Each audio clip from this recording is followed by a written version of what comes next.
салом алейкум дӯстон, хушомадид ба канали D Mobile.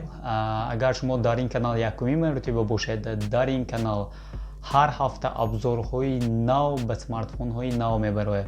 Имрӯза абзори мо ба смартфони Infinix Hot 11s мебошад. Ин компания дар Россия нав смартфонҳояшро фурохта истодааст. ин компанияро бисёртар дар тарафҳои Африка, Индия бисёртар мешиносанд. Дар он ҷо ин компания кайҳо боз аллакай телефони худашро мефурӯшад.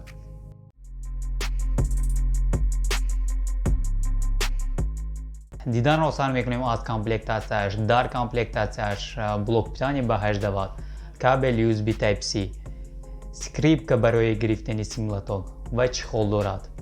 Наушник дар комплектатсияш надорад, лекин дар баъзе смартфонҳои на ҳамин компания наушник мебиёд. Ин беҳтарин комплектатсия ба ин нархи смартфон.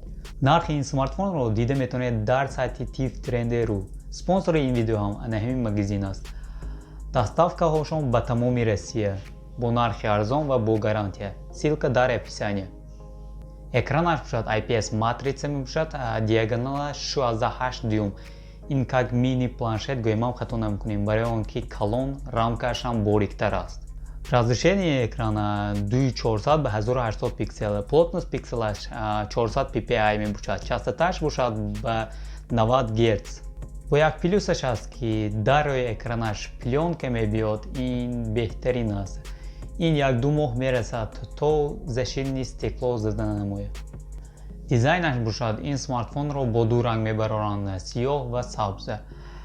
Корпусаш глянс мебошад, дар ин корпус изҳои даст мемонад, хубтараш бо чихол истифода мебарем. Дар корпусаш ҷой барои зарядник дорад, наушник дорад, микрофон ва динамик дорад. Динамикаш стерео дар боло ва дар поён вуҷуд дорад. Ва кнопка питания дорад ки дар ин кнопка ҷой дода шудааст отпечатки пальци. ин тезтар кор мекунад, дида ба сканери дар рӯи экран буда. Дар чапи смартфон ҷой барои сим-карта аст ки ин симлаток 2 нано сим-карта мегирад ва як флеш-карта мегирад. Системаш бошад ин смартфон бо Android 11 кор мекунад ва бо оболочкаи Exos V16. ин оболочка бисёр функсияҳои хуб дорад. яке аз функсияҳои беҳтаринаш ин дар болои экран скорости интернетро нишон дода меистад. ин беҳтарин аст. процессораш бошад Mediatek Helio G88 мебошад. Видеочипаш бошад Mali G52. бо ин процессор бозиҳоро бо средни качество бозӣ карда метавонед.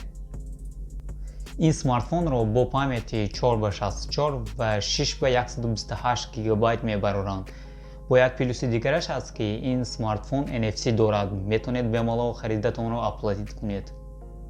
Камераш бошад дар қафояш 3 модул камера дорад, основнояш ба 50 мегапиксел, фронтальни камераш бошад ба 8 мегапиксел. основной камера съёмка мекунад HD ва 2K. размераш бошад 2500 ба 1400. ин 30 кадр секундаш ба. бо як плюси дигараш аст ки ин ночной режим дорад. бо ин функсияш ин смартфон беҳтарин ва беҳтарин сурат мегирад. батареяи ин смартфон ба 5000 мАч мебошад. ин батарея ҳангоми бо телефон гап задан 50 соат мерасад ва ҳангоми музика гӯш кардан 140 соат мерасад. хулоса дӯстон, хулоса амин ки ин смартфон экрани калон дорад ва бо рамкаи хурд. дуюмаш батареяи калон дорад ва сеюмаш ин динамики стерео дорад ки беҳтарин ба ин нархи смартфон. ва чорумаш ин ночной режим дорад ки ин ба дараҷаи аъло кор мекунад. дӯстон, дар канали мо ҳар ҳафта видеоҳои нав мебарояд. барои ҳамин обуна шавед ва смартфонҳои яке аз беҳтаринро ба худатон интихоб кунед. хайр дӯстон, то дигар видеоҳои нав.